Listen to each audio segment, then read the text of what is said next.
O vídeo de hoje é sobre O Quarto de Despejo, que é um livro da Carolina Maria de Jesus, publicado em 1960, e eu gostaria de começar essa nossa discussão lendo uma notícia que saiu um pouco depois da inclusão de Quarto de Despejo na lista de leituras obrigatórias da Unicamp.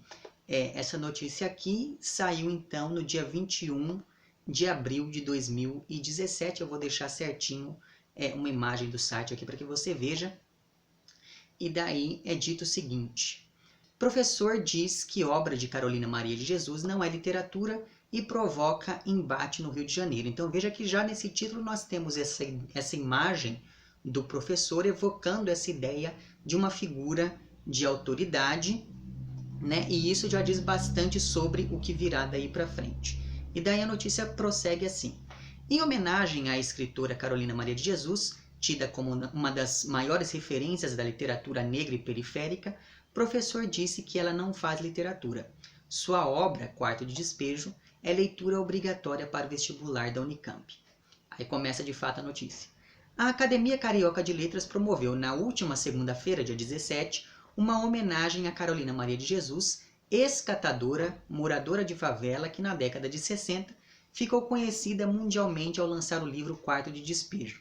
Então veja que aqui nós temos um movimento nesse primeiro parágrafo que mostra a imagem da autora Carolina Maria de Jesus saindo desse lugar da ex-catadora e indo para esse lugar da pessoa que ficou mundialmente conhecida. Então veja que essa frase ela acaba estabelecendo o trânsito da autora de uma posição subalterna para uma posição central.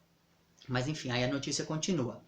O que era para ser uma homenagem, no entanto, tomou contornos de embate por conta da fala do aclamado professor de literatura Ivan Cavalcante Proença, que disse que a obra de Carolina não pode ser considerada literatura. Em sua fala, Proença argumenta que a obra de Carolina Maria de Jesus tinha mais características de um diário e que o diário não é ficcional, não carrega literatura. Aí abre aspas, que agora é a fala do tal do Ivan Cavalcante Proença. É o relato natural e espontâneo de uma pessoa que não tinha condições de existir por completo, afirmou. Ele ainda completou: ouvi de muitos intelectuais paulistas, se essa mulher escreve, qualquer um pode escrever.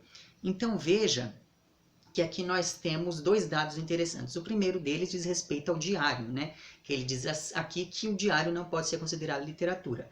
Mas aí o que a gente faz, por exemplo, com livros como o Diário de Anne Frank, ou então com os diários de escritores famosos e canonizados, como é o caso, por exemplo, da Virginia Woolf, do José Saramago, sobre quem nós já falamos aqui em alguns momentos, de uma escritora chamada Sylvia Plath. Todos eles publicaram diários, né, em vida ou póstumamente, e ainda assim a gente considera esses diários como sendo literatura, mas aí quando chega na hora de considerar aqui o da Carolina Maria de Jesus, a coisa muda um pouco. Esse é o primeiro dado importante nesse trecho que eu acabei de ler. O segundo dado diz respeito a esses intelectuais paulistas que aparecem aqui como outro elemento que evoca essa ideia de autoridade, né? Então você tem um professor carioca falando com intelectuais paulistas, esses dois polos aí da cultura brasileira durante muito tempo, digamos assim, né? E daí a notícia continua dizendo o seguinte: na homenagem estava presente a poeta negra Elisa Lucinda, que protestou. E daí vem a fala da Elisa. Desculpe, Ivan, mas é literatura sim. Eu não gosto de música sertaneja, mas não posso dizer que não é música, afirmou, usando ainda trechos da obra de Carolina para comprovar a literatura presente em suas palavras. Diga ao povo brasileiro que eu queria ser escritora, mas não tinha dinheiro para comprar um editor. E quem inventou fome são os que comem, foram os trechos citados. Carolina Maria de Jesus é tida como uma das maiores referências da literatura negra e periférica do país. Ela é a mais necessária e visceral flor do lodo, escreveu sobre Carolina Carlos Drummond de Andrade. Quem também enxergava literatura na ex-catadora era Clarice Lispector, que foi ao lançamento de seu livro. Para Clarice, Carolina escrevia de verdade. E daí a notícia termina com: no início deste mês, a Unicamp anunciou que Quarto de Despejo, de Carolina Maria de Jesus, será leitura obrigatória no vestibular de 2018. Então veja que a notícia ela termina justamente evocando essas outras imagens de autoridade, né, a Elisa Lucinda, a Clarice Lispector, o Carlos Drummond de Andrade e o fato de ter uma obra listada como leitura obrigatória pela Unicamp, tudo isso acaba figurando aqui nesse texto como outras autoridades que podem confirmar o caráter literário da obra da Carolina Maria de Jesus, em oposição àquelas primeiras figuras de autoridade, né? Os críticos, os intelectuais paulistas e o professor Carioca. Então, essas duas figuras elas se opõem e as outras figuras acabam sendo a favor dessa inclusão.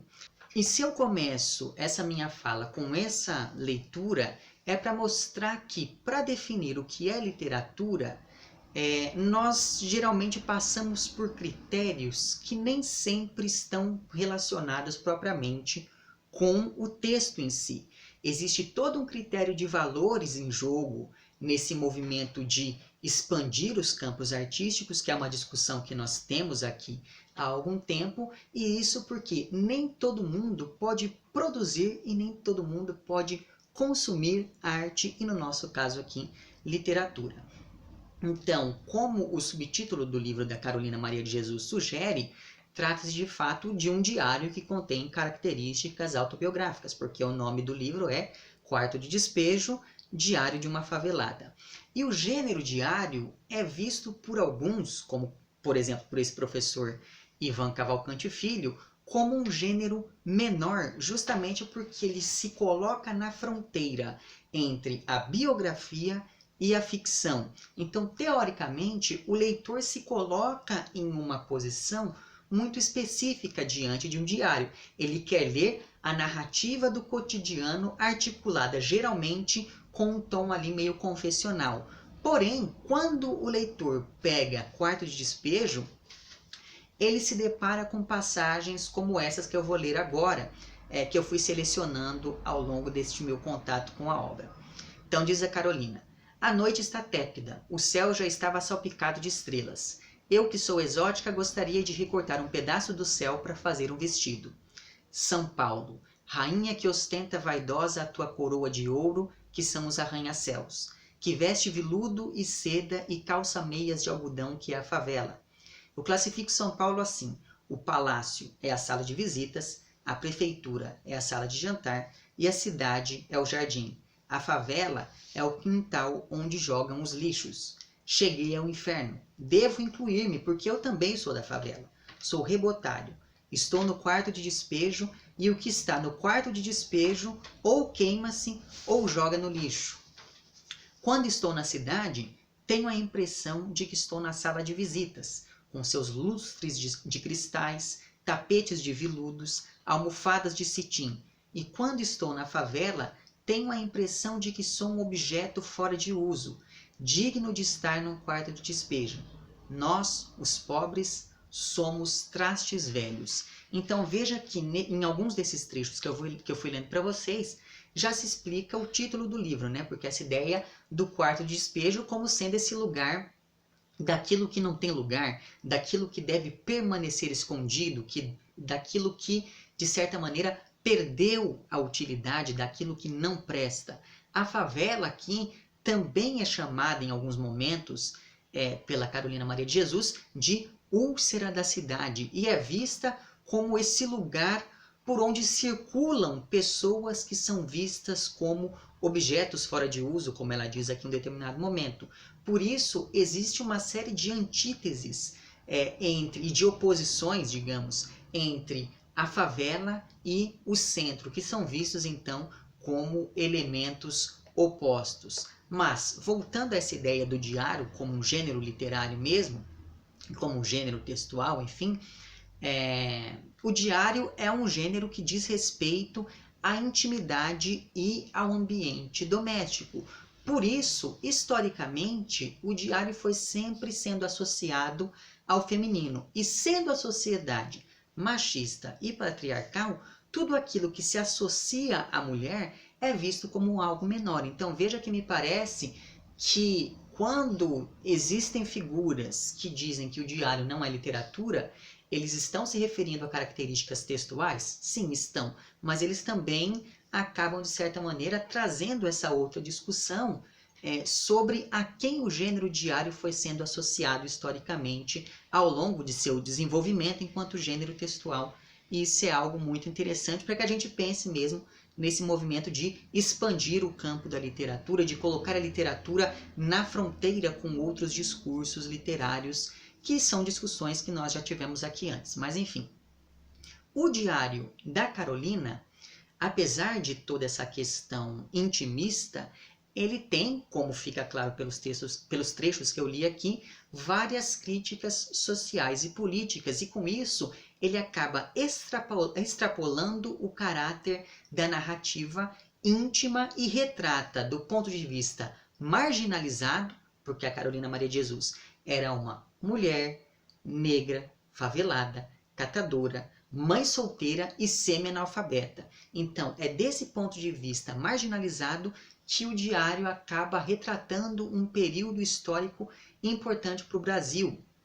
Né? Porque, veja, entre 1930 e 1945, nós tivemos ali a Era Vargas, que foi um período em que se estabeleceu um primeiro projeto de urbanização e industrialização do Brasil. Em 1955, que é o primeiro ano que aparece no Diário da Carolina, o Juscelino Kubitschek foi eleito e ele tinha todo um discurso não apenas populista, mas também um discurso de desenvolvimento. Então é aquela ideia de que ele queria fazer 50 anos em 5 e coisas do tipo. Veja então que a Carolina Maria de Jesus, com esse seu texto, com o Quarto de Despejo, ela acaba se opondo a todo esse discurso de desenvolvimento e mostrando quais são os efeitos colaterais dessa urbanização acelerada. Não por acaso, em um dado momento, alguém diz à personagem Carolina que não é aconselhável escrever a realidade, porque essa realidade que ela estava escrevendo deveria permanecer invisível, já que ela incomodaria a sensibilidade do leitor, digamos assim. Mas enfim, sendo esse um texto autobiográfico, cabe aqui abrir um parêntese para falar um pouquinho da biografia da autora, né? Porque a Carolina Maria de Jesus nasce em 1914 em Minas Gerais, se muda para São Paulo depois de ter sido presa injustamente com a mãe, e a Carolina estudou até a segunda série, mas ainda assim ela trabalhou como empregada na casa de pessoas que emprestavam livros e assim é que ela foi se instruindo. No presente da narrativa, a Carolina trabalha como catadora para sustentar sozinha os seus 3 filhos. E ela, sendo uma mulher consciente e por observar ali a vida das mulheres ao seu redor, a Carolina decide que ela não quer se casar porque com o casamento viria a falta de liberdade, a violência doméstica, etc, etc, etc. Então, a Carolina ela sustenta esses filhos sozinha e nas horas vagas ela gosta de ler e escrever nos restos de papel que ela vai encontrando ali no lixo. Para além disso, a Carolina mora na favela do Canindé, que foi uma das primeiras favelas de São Paulo e que, alguns anos depois da publicação de Quarto de Despejo, acabou sendo destruída para que se fizesse a Marginal Tietê. E um belo dia, em 1958, um jornalista da Folha da Manhã chamado Audálio Dantas foi fazer uma reportagem ali nessa favela do Canindé e ficou sabendo dos 20 cadernos que a Carolina escreveu ao longo de alguns anos e decide, depois de entrar em contato com esse material, decide que nenhuma reportagem poderia ser mais real e mais impactante do que o conteúdo daqueles cadernos. E por intermédio desse jornalista, 2 anos depois, ou seja, em 1960, esses cadernos são compilados e publicados como um livro, que logo virou um best-seller, foi traduzido para 3 idiomas, etc, etc. Por conta de todas essas circunstâncias, desde o início sempre teve aquele grupo de pessoas que duvidava que uma mulher negra, semi-analfabeta, favelada, etc, etc, pudesse escrever um livro tão contundente, tão impactante quanto Quarto de Despejo. Inclusive, teve até algumas pessoas dizendo que, na verdade, o livro tinha sido escrito pelo próprio Audálio Dantas. Então, veja que toda essa tentativa de diminuir o valor do livro por conta de características que não são necessariamente ou propriamente literárias não é uma coisa de hoje, né? Desde que a mulher surgiu, no horizonte literário brasileiro, você tem essa tentativa de desvalorizar o trabalho dela. Então, não me parece que isso seja mero acaso, não me parece que isso aconteça, enfim, por coincidência. O que se sabe, na verdade, é que o Audálio Dantas acabou fazendo uma seleção dos trechos que constariam na versão final, porque, como aquele era um diário com 20 cadernos ali, a tendência é que aquela narrativa que estava naqueles cadernos fosse bastante repetitiva, porque afinal de contas trata do cotidiano de uma pessoa, né? E nosso cotidiano ele tende a ser repetitivo. Então o Audálio fez uma seleção de alguns trechos e fez algumas mudanças linguísticas, ainda que ele tenha sempre preferido manter os desvios linguísticos que a autora cometeu em relação à variedade padrão e à norma culta da língua, né? E preservar esses desvios, essa variedade linguística, também é, de certa maneira, preservar a voz desse outro marginalizado que a Carolina acaba representando. Só que, ainda pensando nessa linguagem, apesar dessa simplicidade, apesar desses desvios, ela é ao mesmo tempo bastante rebuscada, porque a Carolina, como eu disse, era uma leitora voraz e por isso ela tinha um vocabulário bastante amplo. Mas enfim, apesar de todos esses detalhes, a Carolina ela foi reconhecida e graças ao sucesso desse seu livro ela conseguiu se mudar dessa favela e patrocinar a publicação dos seus livros subsequentes. Mas ainda assim, quando ela morreu em fevereiro de 1977, ela estava pobre e esquecida de novo. E é quase como se ela tivesse se tornado ali um produto que não fosse mais interessante depois de ter saído daquele espaço marginal. E sobre isso é importante dizer que, ao ser publicada, a Carolina passou a ocupar um não lugar. Ela ficou entre dois grupos culturais e sociais bastante distintos, mesmo opostos, né? Então, na cidade ela era favelada e na favela ela era uma escritora. Então, postas todas essas questões, é importante dizer que, por ser um diário, não existe em Quarto de Despejo um enredo propriamente dito, ainda que nós tenhamos vários momentos anedóticos que vão de julho de 1955 até janeiro de 1960. E por conta dessa visão endógena, ou seja, essa visão de dentro da favela, de dentro da pobreza, que era uma visão até então inédita na literatura brasileira, né? Porque sempre que você tinha ali a representação da pobreza, ela vinha de uma pessoa que não era pobre, mas enfim, por conta dessa visão endógena, então, que nos oferece dessa vida na favela, é possível sublinhar em Quarto de Despejo alguns temas importantes. E o primeiro desses temas diz respeito, então, à representação do pobre, porque esse tipo de representação sempre foi muito problemática, já que sempre foi feita por pessoas ricas. E é, por exemplo, com esse tema, né, com essa problemática dizendo respeito à representação do pobre, que a Clarice Lispector vai brincar em A Hora da Estrela, porque ela escolhe um homem branco, rico, do Rio de Janeiro, para poder falar da vida da Macabeia, que é ali uma mulher pobre vinda do Nordeste, etc, etc. Mas enfim, então essa representação do pobre vai ser importante, vai ser um tema importante ao longo de Quarto de Despejo. Além disso, você tem também o tema da desigualdade, que aparece já na metáfora do título do livro, que vê a favela como um quarto de despejo e o centro da cidade como a sala de estar. Além disso, você tem os temas da fome e da miséria, principalmente quando a Carolina fala nas crianças subnutridas da favela. E a fome nesse livro é quase mais um personagem, tanto que fica claro que para essa narradora, enquanto não se resolver o problema da fome, nenhum outro problema vai ser resolvido no Brasil. E é por isso, por exemplo, que ela diz que o Brasil deveria ser governado por uma pessoa que já passou fome, porque a fome também é professora, né? E talvez os momentos em que esse tema da fome se tornem mais pesados e mais evidentes são aqueles em que tratam das vezes em que a Carolina tinha que sair buscando comida no lixo para alimentar os filhos dela. E, inclusive, esses momentos que tratam da Carolina buscando comida no lixo para alimentar os filhos me fizeram lembrar bastante daquele poema chamado O Bicho, do Manuel Bandeira, que diz: vi ontem um bicho na imundície do pátio catando comida entre detritos. Quando achava alguma coisa, não examinava e nem cheirava, engolia com voracidade. O bicho não era um cão, não era um gato, não era um rato. O bicho, meu Deus, era um homem. Né? Então veja que existe esse diálogo também quando nós pensamos na aproximação possível entre a obra da Carolina e outros textos da nossa literatura.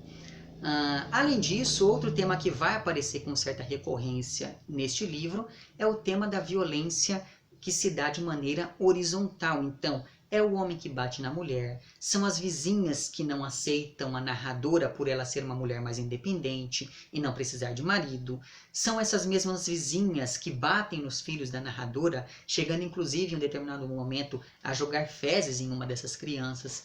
Então veja que a violência nesse livro, ao contrário do que acontece lá em Sobrevivendo no Inferno, por exemplo, ela se dá entre pessoas comuns. Você não tem esse agente externo, que no caso lá do Sobrevivendo no Inferno é a polícia, né?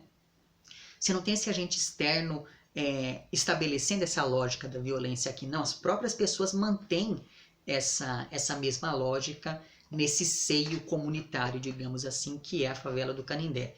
Para além disso, outro tema que vai ser importante aqui também é o tema da circularidade do cotidiano. Então, como lá no Mito de Sísifo, por exemplo, essa narradora ela vai rolando uma pedra para cima da montanha só para ver essa mesma pedra rolando para baixo de volta no dia seguinte. Ou seja, ela tem consciência de que essa pobreza é circular graças a essa manutenção da miséria pelas autoridades. E essa repetição incomoda bastante o leitor, porque mostra que toda aquela tragédia foi normalizada e pode estar acontecendo nesse exato momento, né? Enquanto você assiste o vídeo, enquanto eu gravo o vídeo, enfim. Então veja que esse cotidiano, essa repetição, ela incomoda exatamente porque ela nos faz perceber que certas coisas parece que não mudam nunca, né? Outro tema que vai aparecer aqui com certa recorrência é a questão da negritude, porque a Carolina ela valoriza bastante a beleza do corpo negro. Ela diz que ela gosta de ser negra e que se existisse reencarnação, ela gostaria de voltar a viver como uma pessoa negra. Né? E existe um trecho que me parece interessante sobre isso, em que essa narradora ela vai falar que ela sempre escutou as pessoas falarem que cabelo de negro é um cabelo ruim, enfim, é um cabelo que dá muito trabalho, e ela fala, olha, isso não faz sentido nenhum, porque o cabelo negro, como você deixa, ele fica. Pode bater vento, você pode mexer a cabeça, que ele não sai do lugar. Já o cabelo do branco é um cabelo indisciplinado. Se o branco movimenta a cabeça, o cabelo já muda de lugar, etc. e tal. Então veja que eu achei bastante interessante essa argumentação que ela coloca para defender essa posição dela, né? Outro tema que vai ser importante no livro é a importância da educação, que é vista pela Carolina como uma forma de romper esse ciclo, como uma forma de sair daquele lugar, porque ela quer que os filhos se instruam, vão para a escola, etc, etc, para que eles possam ter uma vida melhor. E isso me fez lembrar daquele final do Vidas Secas, quando, por exemplo, o Fabiano diz que na cidade os meninos iam aprender coisas difíceis e necessárias para poder romper ali com aquela lógica da seca, né? Outro tema que vai aparecer com certa recorrência no livro também é o tema da consciência social dessa narradora, porque ela sempre fica refletindo sobre o que é ser pobre no Brasil, o que é ser uma mulher negra e favelada que tem que cuidar sozinha dos filhos. Será que, tendo em vista esse cenário, a escravidão acabou mesmo? Porque, afinal de contas, a narradora ela é neta de escravos, só que ela continua ocupando o lugar do oprimido. E vamos nos lembrar que, até hoje, existe um abismo praticamente intransponível entre o salário de um branco e o salário de um negro, e isso para ficar em apenas um ponto dessa desigualdade. Outro tema que vai aparecer com certa recorrência também diz respeito ao lixo e ao desperdício, que são elementos intimamente ligados a um capitalismo que prega o consumo e por isso produz exageradamente, tão exageradamente que, enquanto alguns se fartam, outros têm que comer comida estragada, comida do lixo, etc. Então, o discurso do consumo gera superprodução, que por sua vez gera esse excedente de mercadoria e por aí vai. Ainda mais ou menos nessa mesma toada, nós temos o tema da meritocracia, porque é impossível pensar em mérito depois de ler sobre essa mulher que revirava o lixo atrás de comida, que trabalhava na chuva, doente, que levantava 4 horas da manhã para sustentar os filhos, etc, etc. Para além disso, outro tema importante também vai ser diz respeito a todo o processo de segregação, favelização e gentrificação. E daí eu vou voltar um pouquinho no tempo para dizer o seguinte: se no Rio de Janeiro você teve lá o Bota Abaixo do Pereira Passos, que a partir de 1903 destruiu os cortiços para que a cidade ficasse mais parecida com Paris, obrigando os pobres a subirem o morro, em São Paulo você tem um processo de segregação social mais indireto, por meio de iniciativas que vão aos poucos obrigando essas pessoas a ir morar em lugares cada vez menos prestigiados, digamos assim, em lugares cada vez mais hostis socialmente falando. E aí você tem esse processo de gentrificação, de expulsão dessas pessoas do centro para as regiões mais marginais da cidade. Então veja que nós estamos falando de um poder público que trata as pessoas como objetos a serem escondidos, e por isso o espaço periférico não existe por si só. Ele está inserido em uma lógica de distribuição urbana absolutamente excludente, como nós já conversamos lá no vídeo sobre Sobrevivendo no Inferno, E além disso, a favela aqui é o lugar onde não existe a separação entre o público e o privado. Tanto é assim que todo mundo se mete na vida de todo mundo ao longo das páginas de Quarto de Despejo. E esse, inclusive, é um dos motivos pelos quais essa narradora quer sair dali com os filhos, além de toda aquela questão envolvendo a condição sobre-humana em que eles vivem, etc, etc. Então veja aqui, no meio disso tudo, perpassando todos esses temas, existem basicamente 3 tipos de intervenção exterior. Você tem uma intervenção dos políticos, que só apareciam na favela para conseguir votos durante a campanha eleitoral, e a Carolina Maria de Jesus tem consciência disso, ela critica isso em vários momentos. Você tem uma intervenção da polícia, que aparece aqui como essa figura que representa a autoridade a ser temida, e você tem, por fim, uma intervenção da igreja, sobretudo de padres vicentinos que iam ajudar aquelas pessoas ali, porque aqui nós estamos em uma época anterior àquela explosão das igrejas neopentecostais que a gente observa lá, por exemplo, em Sobrevivendo no Inferno, como nós já conversamos antes, Então veja aqui, todos esses elementos ajudam a compor essa realidade exterior da vida pública e da denúncia, mas sendo este um livro que se insere nessa categoria do diário, ainda existe ao longo dessa narrativa um componente lírico que nos mostra a realidade interior dessa personagem. E da união entre essa realidade exterior e essa realidade interior, nós vamos percebendo como essa personagem, como a Carolina Maria de Jesus, lidava com tudo aquilo ao seu redor. Ou seja, existe um contraste entre a realidade externa e hostil e a realidade interna e poética da personagem.